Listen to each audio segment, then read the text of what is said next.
Скъпи приятели на предаването Мото Авангард, аз съм Аспарух Минчев и днес ще се занимаваме с един автомобил, който няма абсолютно нищо общо с аеродинамиката и с ниския разход на гориво.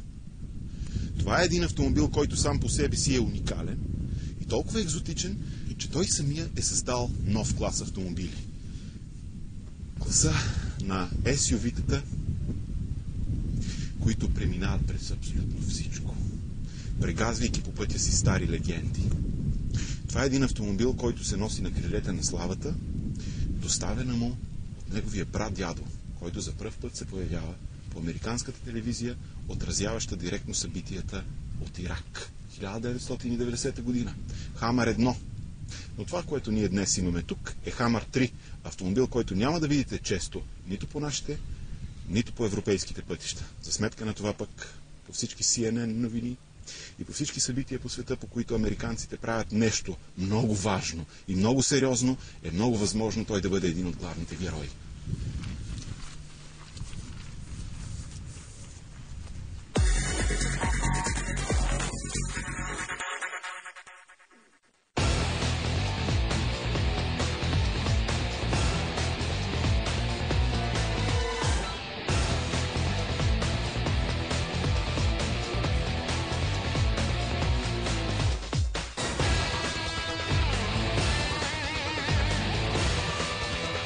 Пълна защита на половин цена.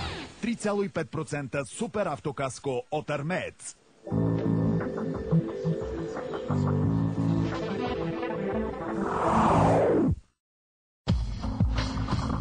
Разбий скуката с Мото Авангард. Първото безплатно списание за пътувания и превозни средства.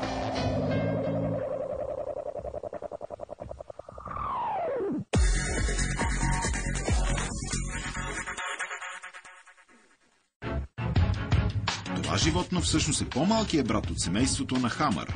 Баткото е H2, а таткото, за който ще си поговорим по-късно, е H1. Ние ще тестваме Хамър 3, за да се убедим в дългогодишната му репутация на офроуд чудовище, макар и с най-скромни размери от цялото семейство.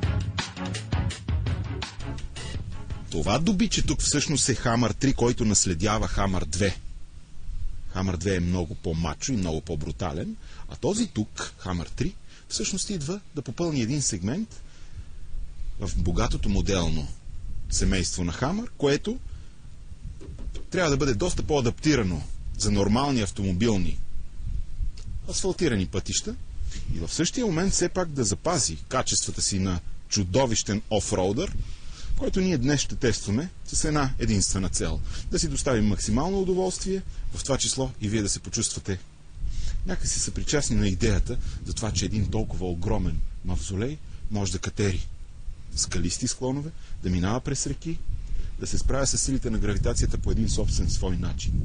Иначе автомобила, виждате колко брутална, колко агресивна, колко мачо форма има и всъщност тя по някакъв начин подсказва, че неговата мисия в живота е да превзема нови територии. Американците са много странни, когато създават автомобили, и в това понякога няма нищо лошо. Това е едно доказателство, че Арнолд Шварценегер е бил много прав, когато се е изправил сам пред военна колона в далечната 1990 година, влюбен до полуда в машината H1 Humvee, промърморил е директно на австрийския си немски «Халт! Спрял е колоната!», попитал е какво е това возило, след като е разбрал, веднага е използвал своите могъщи, огромни възможности, свързал се е с концерна и си е поръчал цивилна версия. Но всъщност историята ще чуете след малко сами.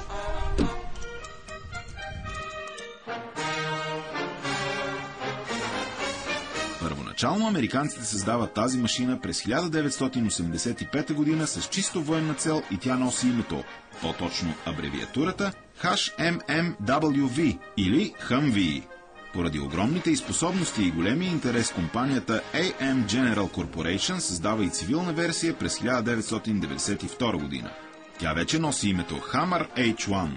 През 1998 година концернът GM купува правата върху името, но производството на H1 остава при AM General. GM пък създават H2, H3 и бъдещия H4, който си е тежък офроудър, спадат към класа на SUV-тата. H1 действително е легенда. Именно Арнолд Шварценегер е причина тази военна машина да се превърне в сериен модел, адаптиран за цивилизацията, не само за военни мисии. Това се случва в началото на 90-те години, а двигателят, с който Шварценегер го поръчва, е бензинов V8 от Корвет. С H1 е трудно да се придвижвате в градски условия, особено в Европа. Все пак е широк 2 метра и 19 сантиметра. Затова тук у нас е по-удачно да си направите може би специален извънградски гараж, където да го държите на топло.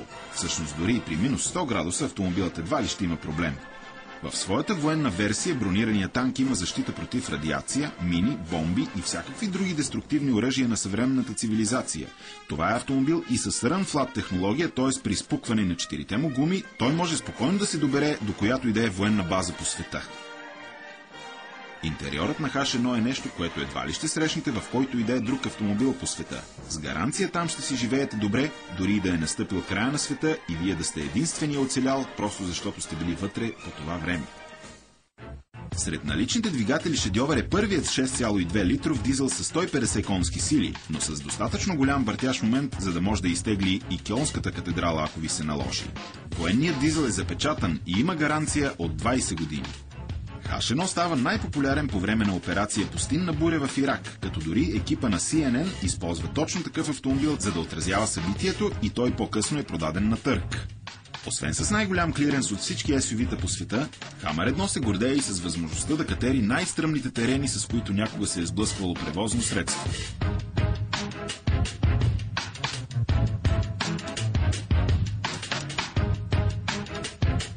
През май 2006 година General Motors обявяват края на производството на H1. За сметка на това, на предстоящото изложение в Детройт следващата година се очаква концептуалният H-X или бъдещият H4. Освен традиционните офроуд качества, моделът ще е по-удобен и за градска употреба. Ще можете да се движите и с биоетанол, което е характерно за повечето от настоящите возила на General Motors.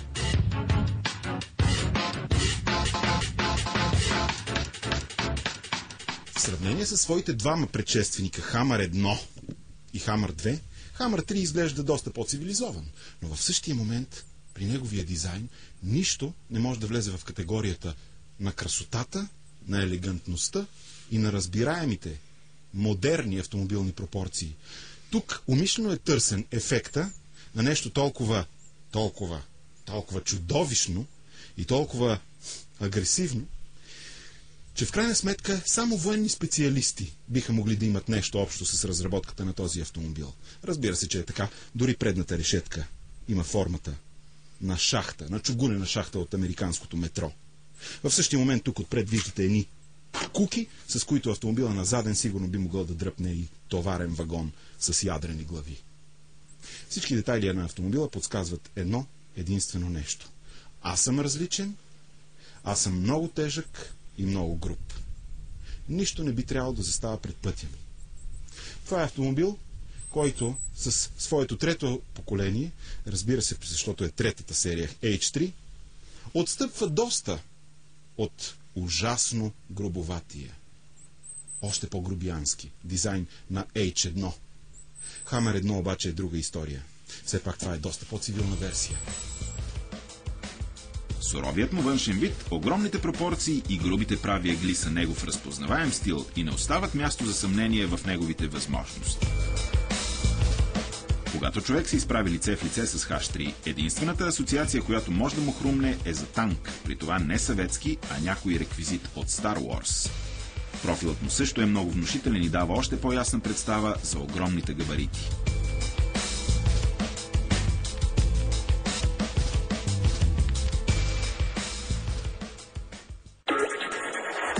Продължаваме с теста на Hammer H3 веднага след обзора на събитията от изминалата седмица.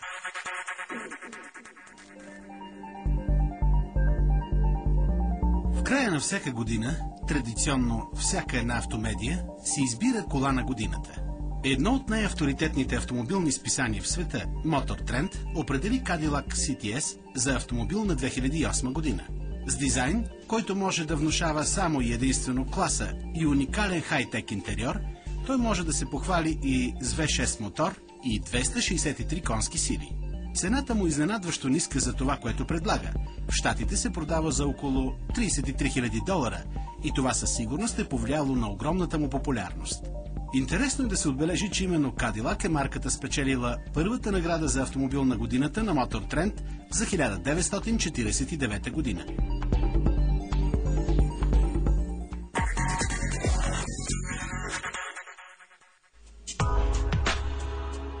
Макар и с толкова суров външен вид, Hammer H3 всъщност крие един доста добре екипиран интериор. Дори базовото ниво на оборудване предлага много екстри. Седалките също така са адски удобни и гарантират удобно пътуване не само на водача, но и на всички останали пътници. Места за хора и багаж има достатъчно и на задния ред седалки. А като се предполага, че ще използвате тази машина предимно за офроуд, нейните създатели са се постарали да е доста удобно. За багажника също не би трябвало да се притеснявате. Гарантирано той ще събере улова, мишените, гранатите или ядрените бойни глави, в зависимост от това каква точно е била мисията ви. Когато имаме предвид, че този автомобил ще минава много екстремно извън пътя и ще се накланя, ще поема неравности, препятствия и пропасти, би трябвало да отдадем дължимото внимание и на това как вашите телеса ще се чувстват вътре в интериора. Имате един много добре композиран, макар и много огромен, страшно ергономичен и добре съшит от страхотна естествена кожа волан, с който да правите управлението на това чудовище, на този дворец на културата, адекватно извън и на пътя. Лоста за скоростите прилича на изрязана бейсболна бухалка и също е облицован със същата кожа, която имаме тук и върху волана. Но истинският шок идва в момента, в който пуснете много качествена аудиоапаратура, която в различните нива на оборудване може да бъде оборудвана с много тон колони. 7+, плюс субвуфер. Това устройство тук може да чете и обаче даунлоуднати, платени, с платен даунлоуд MP3, защото съм сигурен, че американците в момента отгоре от сателитите ни наблюдават какво правим в този автомобил, понеже те третират всеки един Хамър сигурно като тяхна лична американска територия и собственост. Или представете си другата ситуация, някакви брадати, такива като мен, муджихидини, чалмалии, успеят по някакъв начин да се здобият с такова средство за придвижване, пуснат вътре арабска музика и започнат да попържат американците. Сигурен съм, че тогава от сателита би дошъл специален сигнал и автомобилът би се взривил автоматично, за което американците няма да съжаляват. Но в интерес на истината, вътре се чувствате като в танк. Толкова неудобно. Не, напротив, чувствате се като в луксозен автомобил, но сигурни като в танк. Огромни странични колони, които закриват наистина малка част от пътя, което не е никакъв проблем, защото все пак вие виждате всичко добре напред, но тези огромни колони и малките, виждате колко малки стъкла, дават чувството, носят усещането за бронирана машина. Най-силното качество обаче на този автомобил е това, че той извън пътя се чувства много по-добре, отколкото на него. И аз смятам ние сега да излезем най-накрая извън пътя. Връщаме се на трасето с Hammer H3, веднага след като ви представим поредния прототип в рубриката ни Metal Art.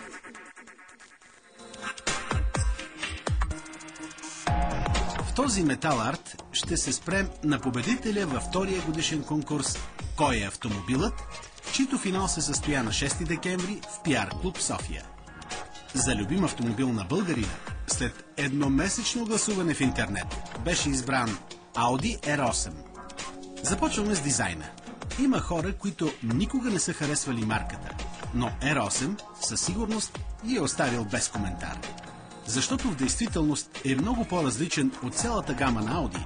И това е съвсем естествено, след като си е чиста проба, супер спортен автомобил, адаптиран за улиците. Екстериор, който наистина няма как да объркате с който иде от екзотичните спортни автомобили. Абсолютно неподражаем дизайн, който няма да остави безучастен никой пешеходец и ще ви осигури пътен коридор дори в най-голямото задръстване. Марката има в биографията си победа след победа в най-престижните състезания в света. А състезателният модел R8 се гордее с 5 победи в 24-те часа на Ле Ман. Това го прави и най-успешният модел. Състезавал се някога на легендарната писта Ле Ман. С общо 79 старта на трасета в цял свят, този изключителен атлет е излязъл победител в 62 от тях. R8 има и още няколко много важни качества.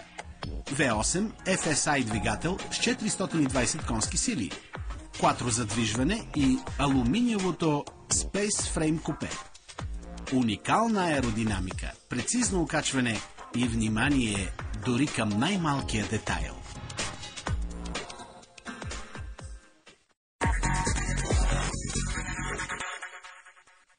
Както вече споменахме, моделът H3, или както ние ще го наричаме в нашето предаване H3, преди всичко е създаден, за да покрие изискванията на клиенти, които искат директно да се приберат от военния полигон в къщи или след успешна, надявам се за тях, военна мисия, да отидат и да опънат изнорени краченца към камината.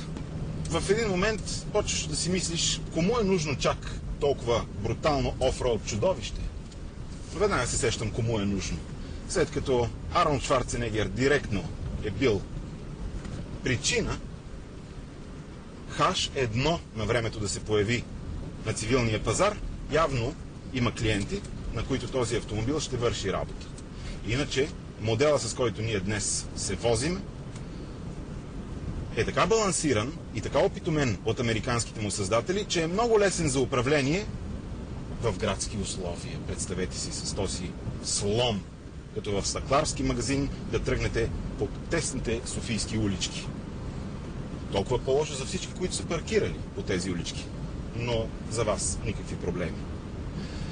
Автомобилът има много адекватно поведение и неговия баланс на двигател, скоростна кутия и управление е толкова прецизиран, че аз лично имам чувство, че карам много податлив на влияние лек автомобил.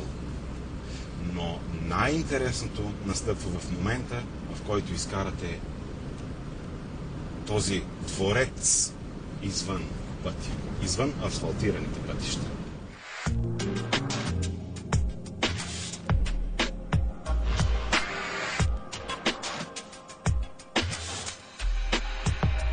Двигателят, с който е оборудван нашия тестови звяр, е 3,5 литров с 220 конски сили.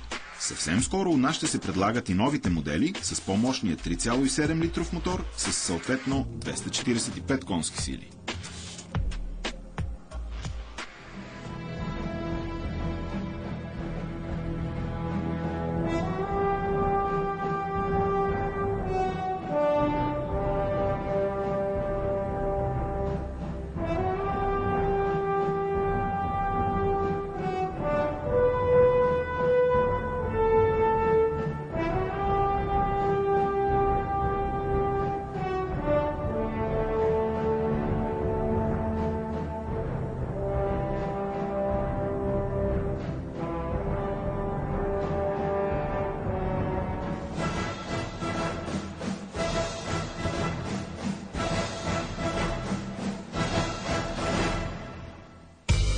Хамър е достатъчно нетрадиционен и до някъде дори екзотичен автомобил. Затова и определянето на конкурентите му е трудна задача. Но ето на какво се спряхме ние. Един типично американски автомобил, който не е познат на нашия континент. Chevrolet Tahoe е един от най-продаваните пълноразмерни сувите зад океана, още от появата си през 2001 година насам. Моделът за 2008 година пък се очаква да надмине всички очаквания, благодарение на своята повишена икономия на иначе мощния двигател. По-прецизно управление, променен интериор и повишена безопасност. Всички тези показатели спокойно го изправят срещу Hammer H3. Nissan Patrol е предложението на японците, което има дългогодишна история и доказани офроуд качества. Произвежда се още от 1950 година, а платформата му и до днес се използва за конструкцията на военни машини. Много мощен и издръжлив, Патрол не случайно се продава в някои държави под името Сафари. Може да бъде засечен на много критични точки по света, където единственото изискване за оцеляване е висока проходимост и издръжливост. Последният конкурент ви представихме съвсем скоро в Мото Авангард. Тук обаче ще разгледаме дългата версия на Jeep Wrangler Unlimited. Модификацията за 2007 година е запазила най-добрите качества на предишните легендарни поколения, сред които, разбира се, и високата проходимост. Въпреки суровия външен вид, интериора е изключително комфортен и предлага достатъчно място дори за 5 пътници. Двигателите са мощни, но с доста по-приличен разход на гориво от Хамъра. Освен доказаните си офроуд възможности, Wrangler е запазил и солидното окачване, също една от запазените му марки.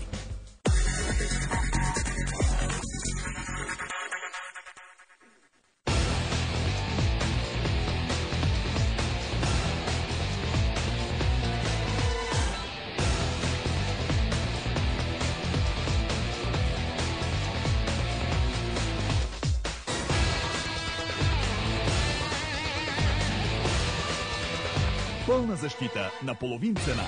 3,5% супер автокаско от Армеец.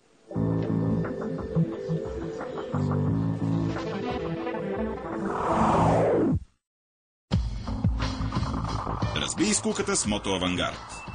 Първото безплатно списание за пътувания и превозни средства.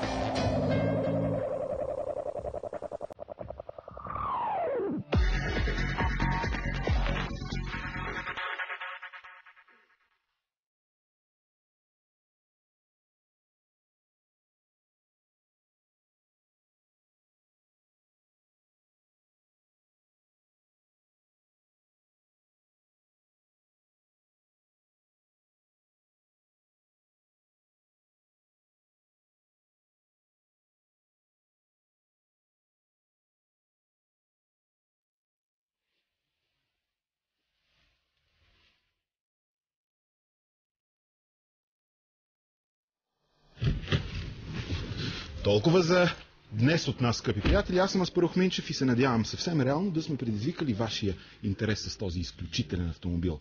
Много от вас сигурно го смятат за повече от екзотичен и за много малко практичен. Сигурно са прави, но това е автомобил, който е доказал безспорно своите качества по различни дестинации на планетата, тестван най-вече от армейски специалисти. А когато нещата опрат до националната сигурност на Съединените щати, знаете, че хората там изобщо не се шегуват, така че след като военни, щях да кажа, са инволвнати, т.е. по някакъв начин са свързани с този проект, няма шега, повярвайте ми, всичко е много сериозно и сурово. Само едно чувство, една малка подробност. При положение, че ако аз имах пари да си го купя, и бях го направил, при положение, че знам, че съществува някъде H1, въпреки че много трудно може да си го намерите, сигурно чувството е много особено. H1. Това е легендата. Но няма нищо лошо. Тук с H3 вече нещата са много луксозни, много комфортни, много по-елегантни и изискани. Ако може въобще така да се говори. Така че, за всеки влак, за всеки локомотив си има пътници. Hasta la vista, baby.